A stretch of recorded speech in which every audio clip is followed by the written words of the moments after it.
to rock and roll in this speech. But before I tell a little bit about Team Weezie, I'd simply like to thank Julia and Emily for all your efforts in getting us here tonight.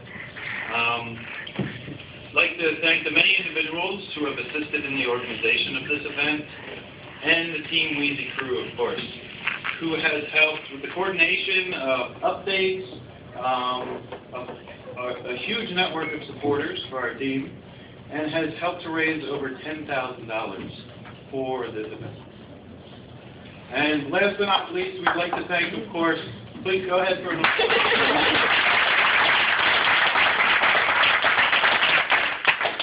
We'd like to thank some of the runners who are in the room tonight, but just mention all the runners on our team.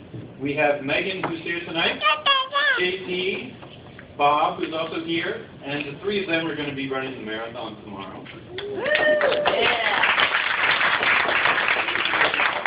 Chrissy and Missy, who's here, is going to run the half marathon tomorrow. And Katie, Trisha, Kathy, and Barton all ran the 8K.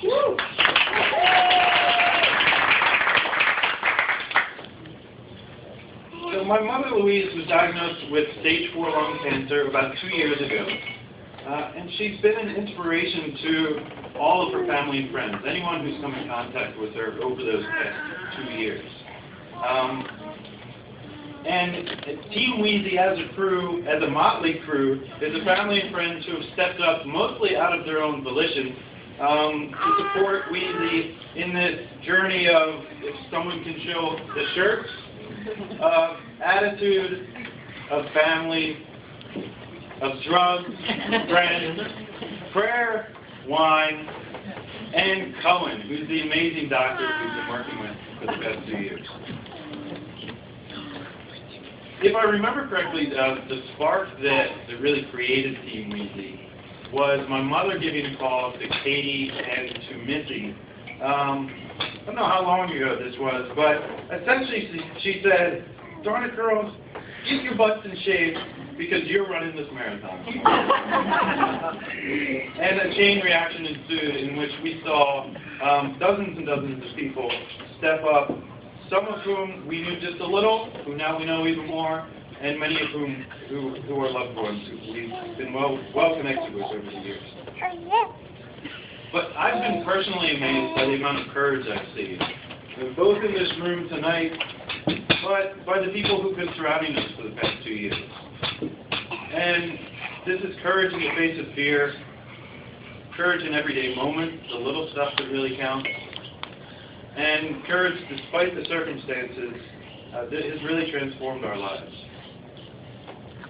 And let's not forget courage as well to train for a marathon, even though many of us haven't run more than a mile since elementary school.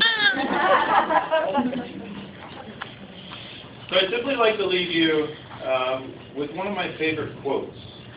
I forget the name of the guy who said this, but the essay is called Attitude. It goes like this. "The longer I live, the more I realize the impact of attitude on life. Attitude to me is more important than facts.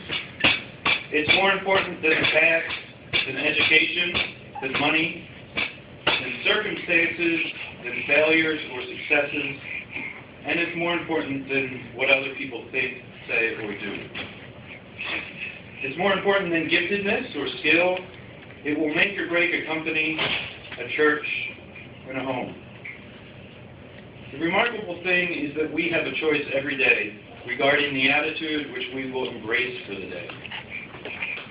We cannot change our past. We cannot change the fact that people will act in a certain way, which I don't always realize. And we cannot change the inevitable. The only thing we can do is play the one string we have, and that is our attitude. So I'm convinced that life is 10% what happens to me and 90% how I react to it. And so it is with you. We are in charge of our attitudes. Thank you.